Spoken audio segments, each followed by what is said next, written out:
One of the wealthiest royal families in the world is Prince Jeffrey Bolkiah of Brunei. Despite the fact that Sultan Hassan al Bolkiah, his brother, is in charge of the family's wealth, which amounts to be more than 30 billion US dollars, Prince Jeffrey, formerly the most notorious playboy in the history, as part of his orgiastic treasure, has been known to purchase a variety of items, including million-dollar rugs adorned with real gold and jewels, and pricey yachts, owned 250 businesses, 2,000 cars, five-star hotels, polo ponies, and more. When his entourage arrived by the private plane for extravagant shopping trips that cost millions of dollars on everything from enormous gemstones to Ferraris, Prince Jeffrey would reserve entire floors of the best hotels for them. Prince Jeffrey bought Ferraris with coachwork from Rolls-Royce and Pininfarina's SPA for 78 million US dollars and 475 million US dollars respectively. Don't you think it seems absurd and unfathomable? Join us as we learn more about his possessions and lifestyle. Prince Jeffrey, in his opinion, has always been a little bit of a playboy. He enjoys high-end goods, beauty contests, and fast cars. He owned a big boat, his own Airbus A340, a Formula One race vehicle, and a shore ski chopper during the height of his wastefulness. Among the things he had were two old cannons, a 12-foot bronze rocking horse, beautiful dinnerware with a royal seal, a number of grand pianos, bowling alley equipment, gold-plated toilet brushes, and toilet paper holders. One estimate places his spending at 2.7 billion US dollars over 10 years or 747,000 US dollars. According to some estimates, if his failed ventures are taken into account, he spent a total of 25 billion US dollars. Speaking of, his collection of unique automobiles includes a Porsche 550 Spider and two McLaren F1s in jet black. But a collector claims that he doesn't always maintain his costly vehicles in the best shape. The fact that he owns 9 personal aircraft, including a private Boeing 747 jet and a Sikorsky helicopter, may be a factor in his preference for other forms of transportation. Furthermore, a fleet of 5 boats.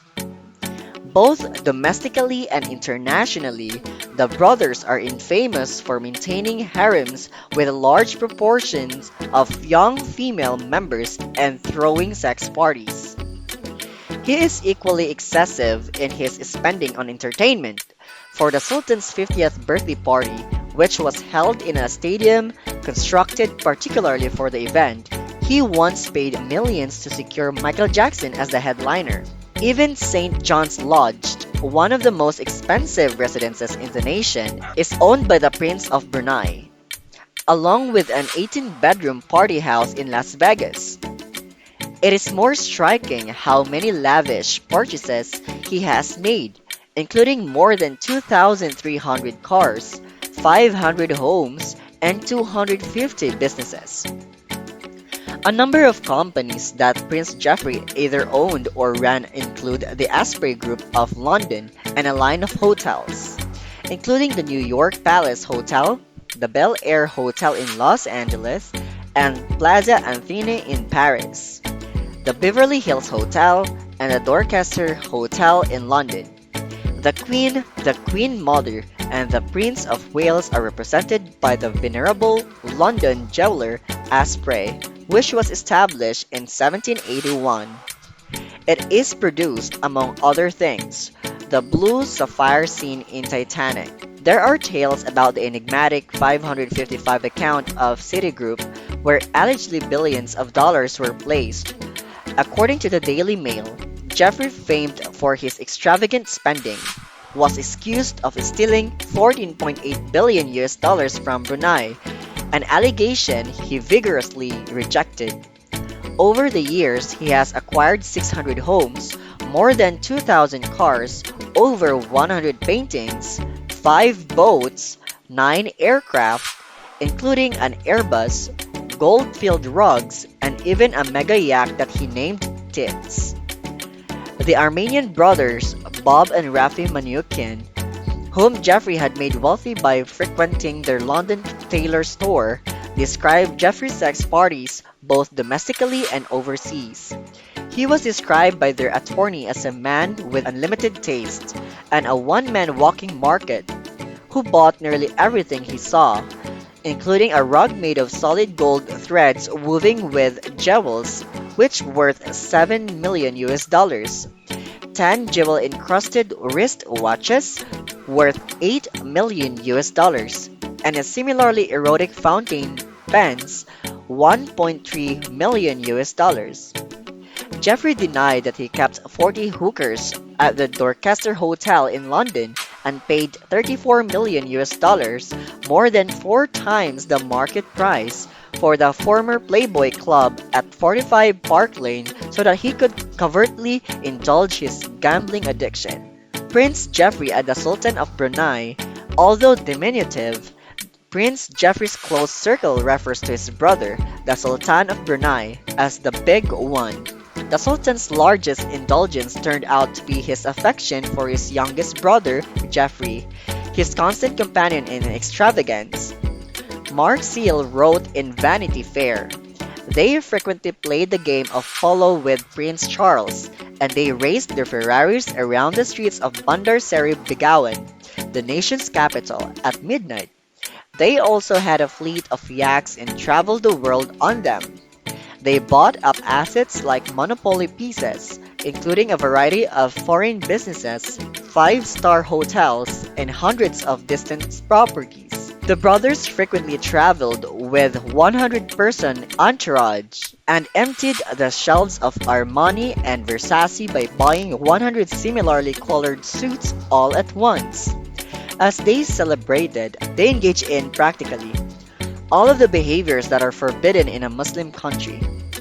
They allegedly abandoned their countless husbands and numerous children in their palaces after being granted permission by Islamic law to take 4 wives, and ordered agents to scour the globe for the sexiest women in order to create a harem that the world had never seen before.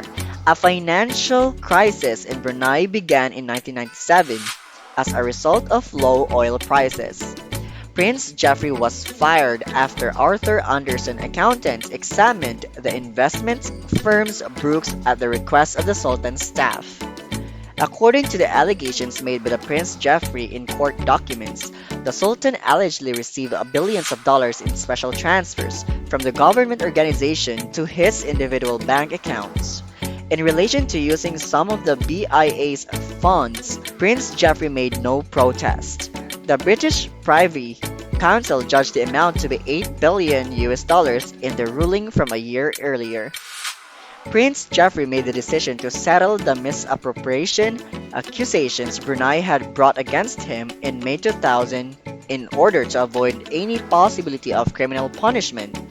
In exchange for the government permitting him to maintain both an official and a private residence in Brunei and agreeing to establish a 200 million US dollar trust fund to cover some of his liabilities but not his living expenses, Prince Jeffrey made the decision to give up practically all of his wealth. In any case, Prince Jeffrey asserts that regaining control of Brunei's palaces won't be of much assistance to him. He has been out of Brunei since 2004 and says he cannot go back because it's hard to sell that kind of residence there. He would rather get paid the market value for them. The ability of the Bruneian government to fulfill its promise to pay the significant capital gains tax due as a result of the sale of the New York Palace Hotel is another issue That worries Prince Jeffrey. If not, he argues, I will probably have to file the bankruptcy. Abuse of the financial management could have additional detrimental macroeconomic effects. Make time for financial planning a top priority. If you love this video, don't forget to hit the bell notification and like button to get updated on our upcoming video. Thank you so much for watching and we'll see you on the next one.